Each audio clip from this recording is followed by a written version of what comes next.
The courtroom was cold. Not the kind you feel on your skin, but the kind that settles in your bones.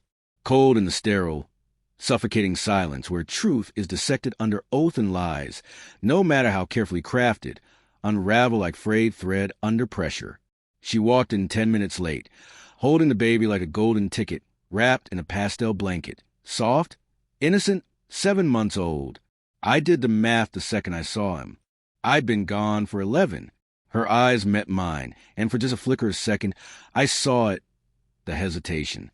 The sudden realization that maybe this wasn't going to unfold the way she imagined. But then she smiled. That same infuriatingly confident smile she wore when she used to outmaneuver everyone in the room. Back then, she usually did. I married Savannah young. Too young. Too fast. She was electricity in human form. Unpredictable, hypnotic, the kind of beauty that could get away with anything. And I was a fool who thought I could hold lightning in my hands and build a life out of it. The first year was fireworks, passion, laughter, everything in vivid color. The second year was frost, quiet dinners, lipstick stains on wine glasses that didn't belong in our cabinets. Still I stayed, because men like me don't walk away. We hold the line. We endure, until one night. I came home, and the silence was too loud to ignore. There was a man's shirt on the floor. Definitely not mine. 2 wine glasses in the sink. Laughter upstairs. Hers. Followed by a whisper that didn't belong to me. I didn't confront her. Not that night. I just stood there, in the dark of the kitchen, listening, memorizing the sound of betrayal in my own house.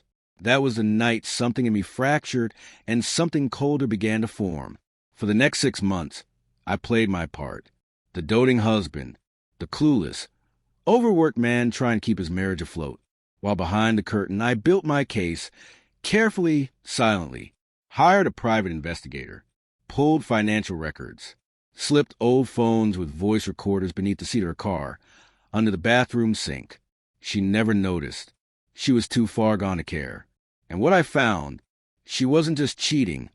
She was plotting. She'd opened secret accounts, siphoning money from our investments. She'd spoken with a divorce attorney. And the baby? She knew I wasn't the father, but she let me believe I might be. She let me hope. So I waited.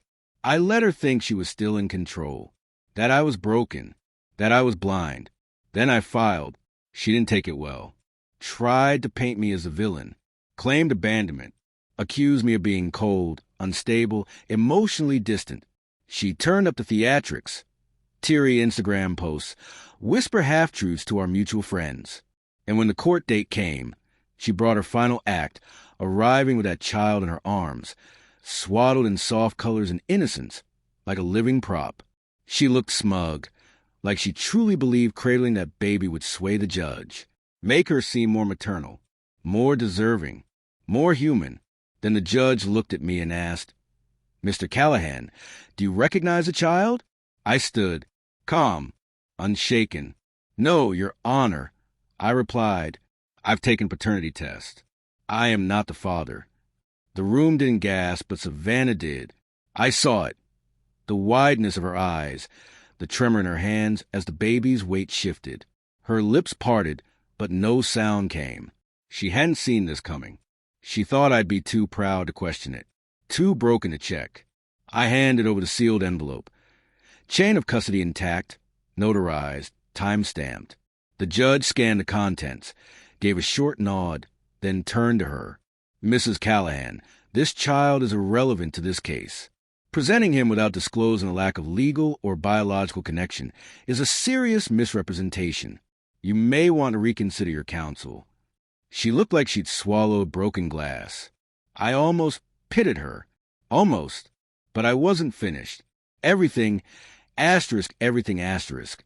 And our marriage had been in my name. By her choice, not mine. She never wanted liability. Just luxury. So I let her. I let her sign nothing, own nothing, tie herself to nothing. And now she had exactly that. The court reviewed the prenup. Ironclad. Bulletproof. She hadn't even read it thoroughly when she signed it. Too confident. Too clever. No alimony. No claim to the house. Not even the damn car. The baby began to cry. Fitting. When the judge finalized a ruling, Savannah didn't say a word. She just sat there, hollowed out, staring at the child that wasn't mine, at the future that slipped through her fingers, at the man she thought she could break, outsmart, outmaneuver. I walked out first, didn't look back. A week later, her boyfriend, the real father, left her. I know because I had the PI follow them a little longer, just long enough to watch the house of cards she built collapse, brick by deceitful brick.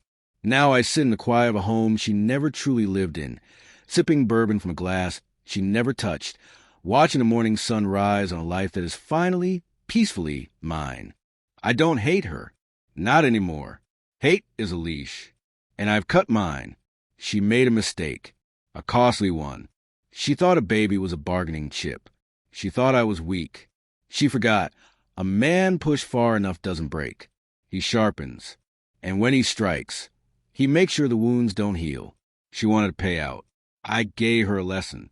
Final score, mine.